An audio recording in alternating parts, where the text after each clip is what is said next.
I stood frozen, the whispering wrapping itself around me like cold, damp tendrils. The words were clearer now, though they didn't make any sense. They weren't in English, or at least not a form of English I could recognize. Yet, I felt like I understood their intent. They wanted me to hear, to know something, something I wasn't ready for.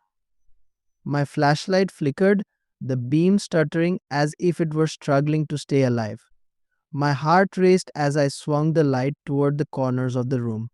The shadows seemed to move, twisting unnaturally like they were shifting of their own accord.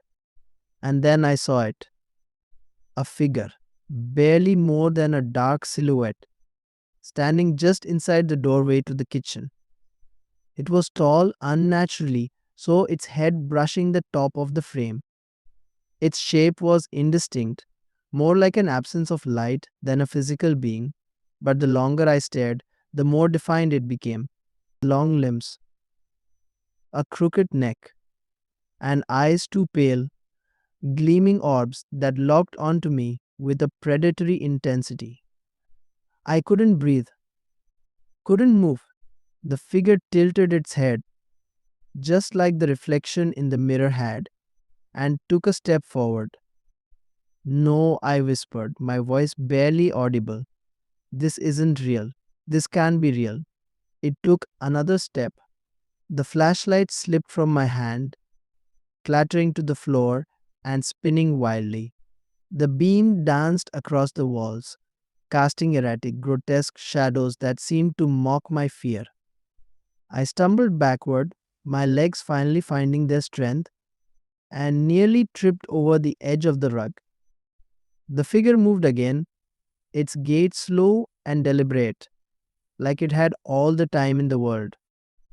I fumbled for a door behind me, my hands trembling so violently that I could barely grasp the handle. When I finally managed to yank it open, the cold night air hit me like a slap to the face. I bolted outside, not caring where I was going, as long as it was away from that thing. The forest was silent, save for the sound of my ragged breathing and the crunch of leaves under my feet. The moon hung low in the sky, casting a dim, silvery light that barely penetrated the thick canopy above. I didn't dare look back. I ran until my legs burned and my lungs felt like they might burst. Finally, I collapsed against a tree, my chest heaving as I tried to catch my breath. The world around me was still, but that oppressive feeling hadn't gone away. It clung to me, a weight I couldn't shake. And then I heard it, a soft, rhythmic tapping. At first, I thought it was my heartbeat, still pounding in my ears, but it was coming from somewhere else. Slowly, I turned my head, scanning the darkness for the source. It was the figure, standing at the edge of the clearing, just far enough away that I could barely make out its shape. It was tapping one long, skeletal finger against a tree trunk, the sound deliberate and unnervingly calm.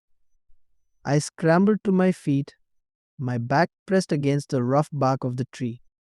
My mind raced, searching for a plan, an escape, anything. But no matter how fast I thought, I couldn't make sense of what was happening.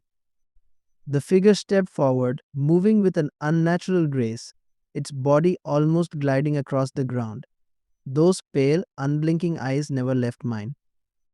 I don't know why I did it, maybe it was instinct, or maybe sheer desperation, but I grabbed a branch lying at my feet and swung it in its direction. The wood was heavy and solid, and for a brief moment I felt a surge of hope. The figure stopped. And then it laughed. The sound was low and guttural, like rocks grinding together deep beneath the earth. It wasn't human.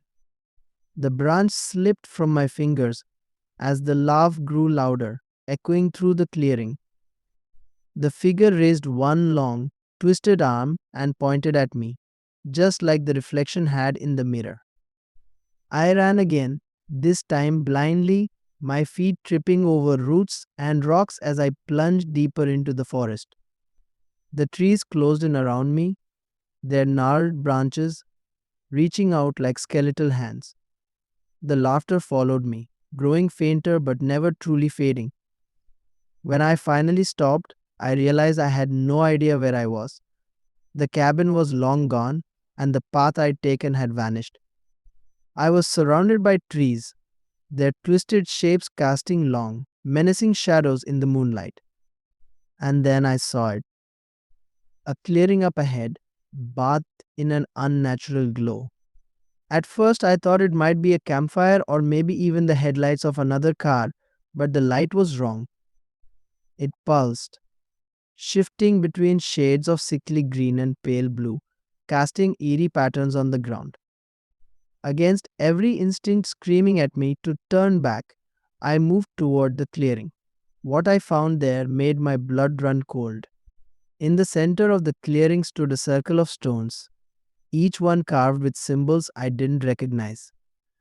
At the center of the circle was the mirror from the cabin, propped up against an ancient, gnarled tree. Its surface shimmered, the tarnished glass rippling like water. And there, reflected in the mirror, was the figure. It stood motionless, its pale eyes staring directly at me. But this time, it wasn't alone. Dozens of other shapes filled the glass, their forms indistinct but undeniably human. Their faces were twisted in agony, their mouths open in silent screams. I stumbled back, my mind struggling to comprehend what I was seeing. The air around me grew colder, and that same guttural whispering began again, louder this time, surrounding me on all sides. I turned to run, but the forest was gone. The trees, the ground, the sky, it had all vanished, replaced by an endless void of darkness. The only thing that remained was the clearing and the mirror, its surface glowing with an otherworldly light. And then the figure stepped out of the glass. It moved slowly, its long limbs bending at unnatural angles as it pulled itself free. Its face, or what passed for a face, was a blank, featureless expanse of shadow, save for those pale, piercing eyes. I couldn't move, couldn't breathe. The figure reached out, its hand impossibly long and thin, and touched my chest. The cold that spread through me was like nothing I'd ever felt, freezing me to my core. And then everything went black. When I woke, I was lying in the cabin, the morning sunlight streaming through the windows.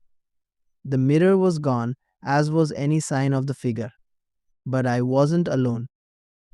On the wall, written in what looked like ash, were two words: not yet.